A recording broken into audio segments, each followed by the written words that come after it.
Good afternoon, people.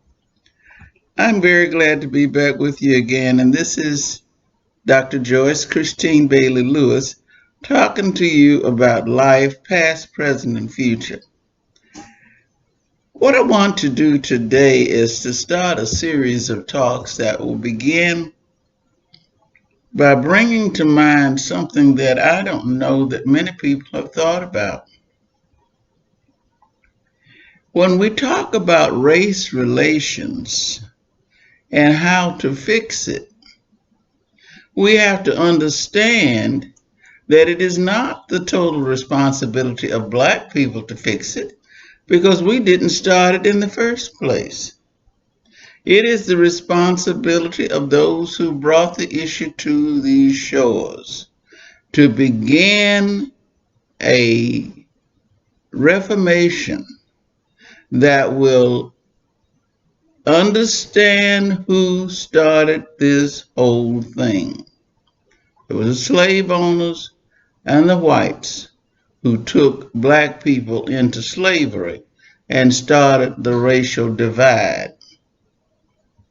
And in order to fix it, white people are going to have to step up to the plate and do what they are required to do to fix this whole thing so we can live in peace in this country.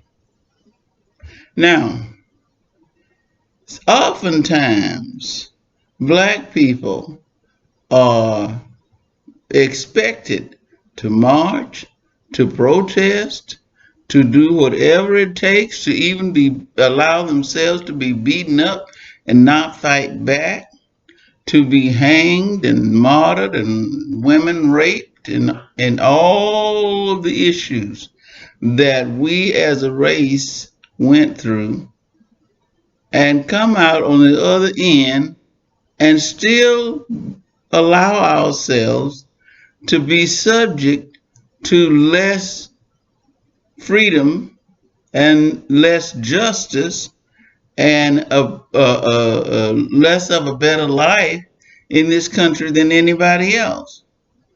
Well, we fought and died to claim our lives as being equal and the same as everybody else. And we need to accept the fact that we're not beneath anybody, we're not less than anybody, that we are equal in every way possible in intelligence, in a willingness to work, and a willingness to fight for what we believe in, although we do not physically fight. And that is something that whites need to take from Black people, that we did not come out of slavery and turn around and retaliate against them in physical ways. We just started working toward better lives for ourselves. The reason I think this, I haven't heard anybody say this, but the reason I believe that some whites, now not all of them, I pray for and love the sisters and brothers who are out there on the firing line who are white, and they're working toward the same rights and freedoms as we are, and they believe in Black Lives Matter too. But when I look at some of the racist whites, like the little woman who's screaming over her picket fence, uh, saying negative and vicious things to her neighbor who has done nothing to her, or the man and the woman who pointing guns at people who are walking down the street minding their own business. When I look at things like the Ku Klux Klan that came along after Reformation, and I look at the segregation and the way of life that came out of slavery, even when we were supposedly free, we were still subjected to this way of life. We didn't do that to ourselves. The ex-slave owners and the whites did that to us. And now I believe that the whites are afraid that we're going to come. They've always been afraid from during slavery and sin that we were going to come back with guns and knives and we were going to kill them in their beds. And we didn't do that. And we don't plan to do that. There is enough love and justice and peace and economic possibilities, educational possibilities in this country to go all around, to encompass everyone. And no one needs to think that because I can do for myself and become a full citizen in this country enjoying life, that I take anything from anyone else. I used to have a neighbor who competed for a house that I ended up buying, and she wanted. And because she didn't get it, she harassed me for 20 years until she died.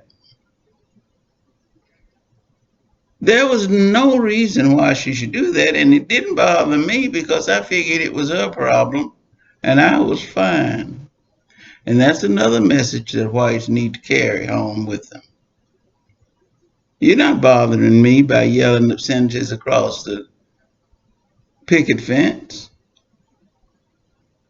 You're not bothering me because when, like this particular woman, called the police at 3 o'clock in the morning just to harass me because I'm willing to say to the police, look, this is the history of this situation, and admonish the police and require that they go to her house at 3 o'clock in the morning and tell her to cease and desist. We live in a country where all things are possible. And when we are able to get whites, racists, on board with the dreams and aspiration of all people in this country and get them to understand that we're not going to harm them. We haven't forgotten slavery, but we put it in the past. And what we're doing now, we need everybody to work toward a better country, a better life for everybody. And we bring everybody along, and there will be no poor in this country. There'll be no child who goes to bed hungry. There'll be no one living on the street. Because together, we all can work together. And without us all working together, we're going to be in this stew for a long time. So let's come together, white people and black people and Native Americans and Hispanics and Asians and Muslims. Let's all come together and put our arms around each other and make this country the place that it could be if we hadn't messed it up in the first place. Thank you, and God bless you.